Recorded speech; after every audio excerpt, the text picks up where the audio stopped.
안녕하세요. 정호환입니다. 이 시간에는 삼국유사 원효 분리 부분과 관련해서 설총 큰 스승을 만나다라고 하는 제목으로 말씀을 나눠보고자 합니다. 경주 순창 설시족보에 따르면 설총 곧 총지는, 여기서 총지는 설총 선생의 자입니다. 무열왕 2년 658년 무렵 서라벌에서 태어났습니다. 경덕왕 2년 746년에 선구자로서의 삶을 마감하였고 향년 88세를 누렸습니다.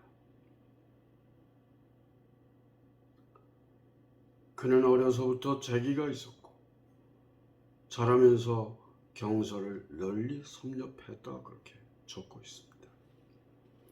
신라 말은 있지만은 이를 적을 글자가 마땅치 않아.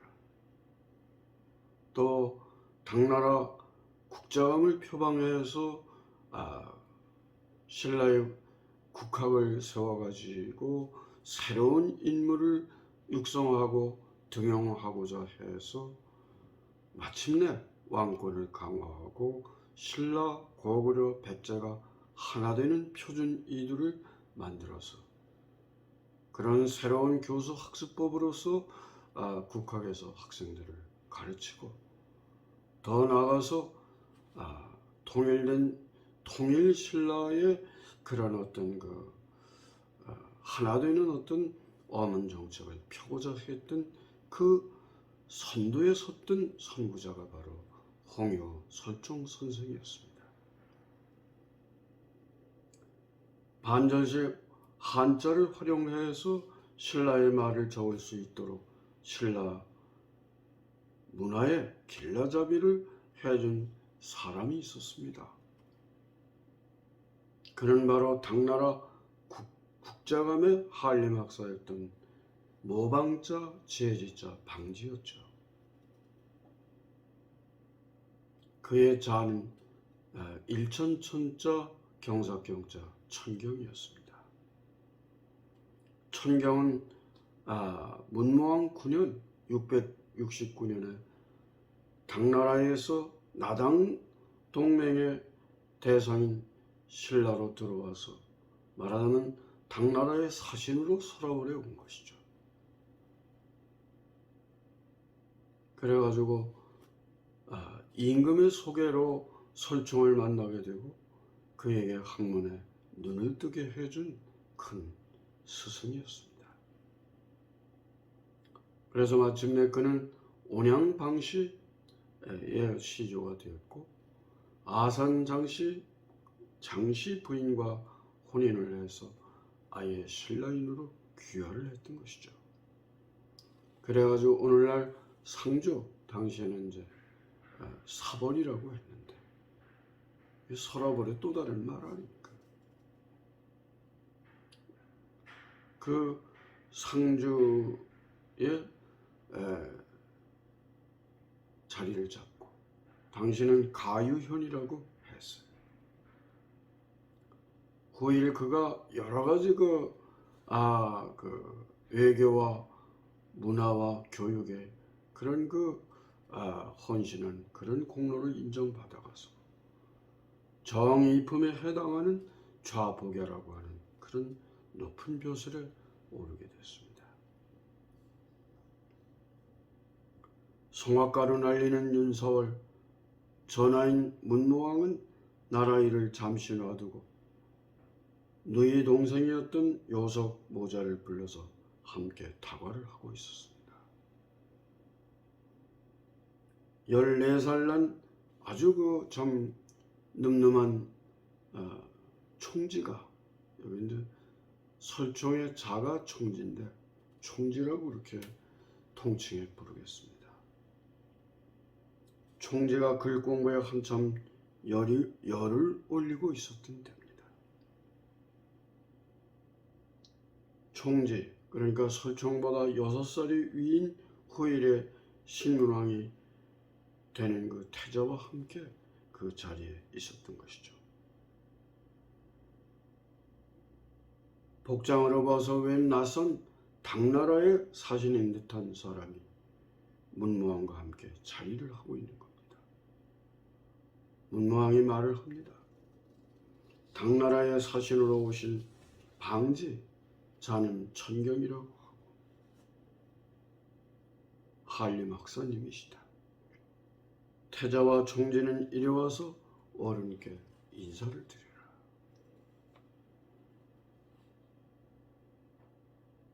태자 이름이 정명이죠. 정사정자 밝을 명자. 고1의 신문왕이 됩니다. 태자가 앞장을 서서 인사를 하며 자신과 설총을 소개합니다. 먼저 큰 절로 예를 갖추고 난 뒤에 저는 태자이고 옆에 있는 이 사람은 저의 내외종 동생인 설총입니다. 자를 총지라고 합니다. 총지는 경서를 좋아하고 한자를 활용을 해서 신라말을 적는데 여기서는 보통 구결이라고도 하고 뒤에 이두라고 합니다. 그런데 아주 관심이 많습니다. 앞으로 잘 이끌어 주셔가지고 좋은 그릇으로 만들어 주시면 좋겠습니다. 총재 또한 두 손을 모아서 겸손하게 인사를 올립니다. 방지가 묻습니다. 올해 몇 살이신가? 14살입니다. 네, 듣건대 아버지가 원효대사시라고? 대사가 군사자문을 해서 신라군을 구했던 소정방 장군의 암호 그림이었던 화덕 화란에 대해서 반전식 풀이를 해볼 수 있겠나? 총지는 머뭇거리다가 종이에다가 글자를 적은 뒤에 풀이를 하기 시작합니다. 본디 소정방 장군이 그 연기 병천 두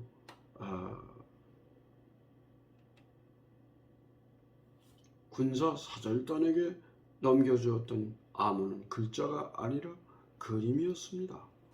송아지 그림과 난새 그림이었죠.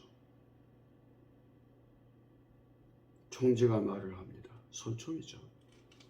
아는 대로 말씀드리겠습니다. 화독 화란에서 앞에 화독에서 송아지 독자를 중심으로 해서 송아지에서 소를 따서 다시 그 송아지 독자의 기억을 보태가지고 그 소리를 합해서 말을 속자 속을 적은 것으로 보이고요. 화란에서는 화독 화란이죠.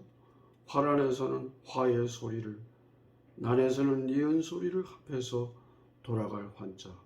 그래서 속환, 빨리 돌아가라고 그렇게 했던 그 그림, 암호를 이두식으로 풀이를 한 것으로 알고 있습니다.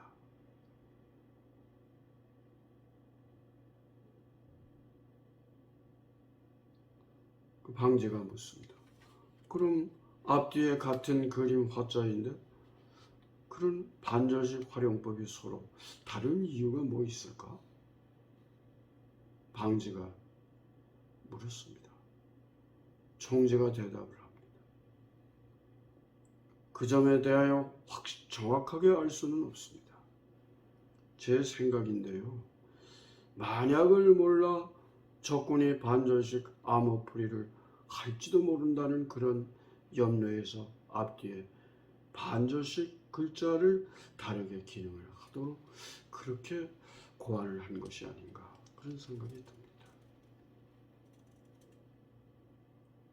그럼 하나 묻겠는데 그 당나라 중국에서 쓰는 반절이 어떤 원리로 만들어졌는지를 알고 있나? 총재가 대답합니다. 자세하게는 모릅니다. 인도의 불교가 중국으로 들어오는 과정에서 서로 소리가 다르니까 중국의 소리를 중심으로 해서 한자의 소리와 자음인 성과, 소리성자 성과, 모음인 소리 운자 운 합해서 성운을 아마 이렇게 활용을 해가지고 그렇게 만들었다는 정도밖에는 알지 못합니다. 방제수성이 놀랐다는 듯이 그게 가장 중요한 알맹이지. 그러나 오만자한테는 한자를 언제 공부하노? 참으로 용기가 대단하구만. 문왕이 나서서 부탁을 합니다. 앞으로 여러 가지 참 잘 훈육을 하셔서 좀 더 큰 능력이 있는 제목으로 길러주셨으면 좋겠습니다. 그리고 총지를 향해서 이야기를 합니다. 이제 문무왕의 이야기죠. 앞으로 학사님을 모시고 큰 스승으로 모시고 경서를 오해 없이 읽을 수 있고 공문서도 주고받는 과정에서 표준이 될 만한 표준 이두를 만들었으면 좋겠다. 너희 아버지 원효대사가 이야기한 하늘밭을 기둥이 되어야 되지 않겠는가? 예, 알겠습니다. 아마 짐작하건대 방지의 지혜 지자를 따다가 설총이 자기의 자를 만들 때 귀발글 총자 설총의 총을 따고 방지의 지를 따서 그렇게 아마 방지의 제자임을 문화생이었음을 그렇게 아마 표방한 것이 아닐까 그런 생각이 듭니다. 여러분 잠시 그림을 하나 보시죠.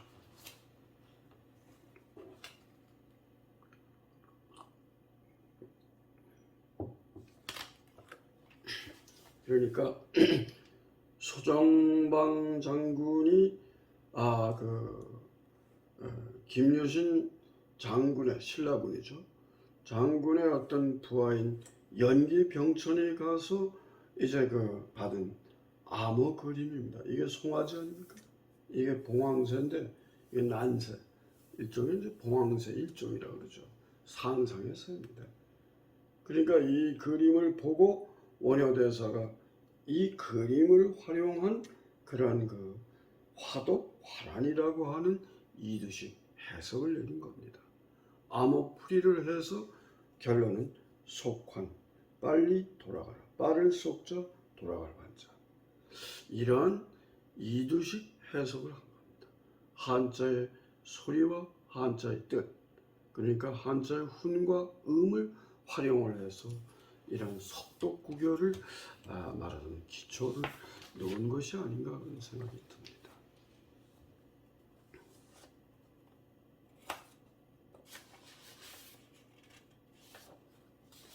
설총, 그러니까 총재의 어머니 요석공주는 너무도 기뻤습니다.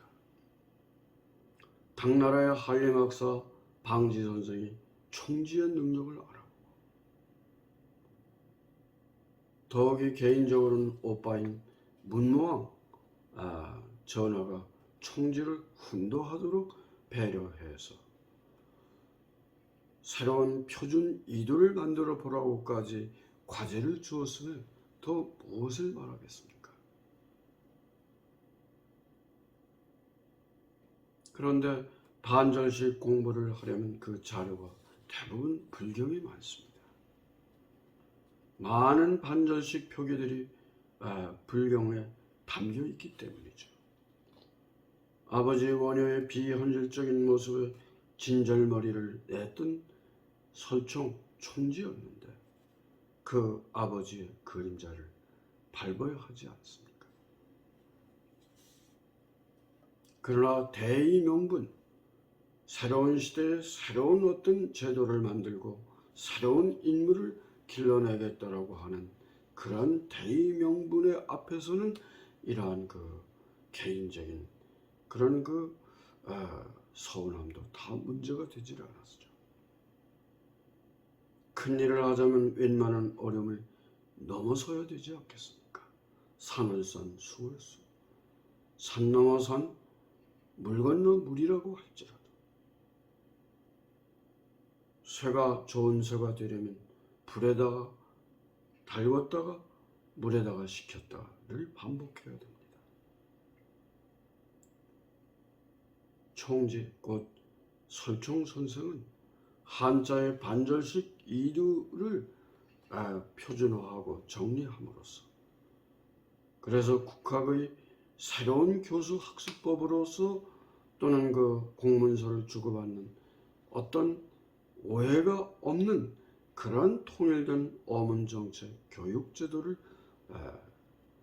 강화함으로써 왕권을 강화하고 서랍을 중심에 그런 어문정치 새로운 문화시대를 여는 그런 참 선구자 대들보가 된 겁니다. 조선조 세종의 훈민정음을 보면은 그와 관련 최만리의 상소문에서도 드러났던 것처럼 설총의 이두는 수백 년이 지난 적어도 600년이 지난 뒤에도 그 설총에 총지의 표준 이두가 쓰였음을 알 수가 있습니다. 지금도 그렇습니다. 한글 맞춤법에 한글의 자모의 명칭을 보면 디귿과 시옷이 바로 그런 하나의 설총의 석독구결의 표준 이두의 흔적이라고 할 수가 있습니다.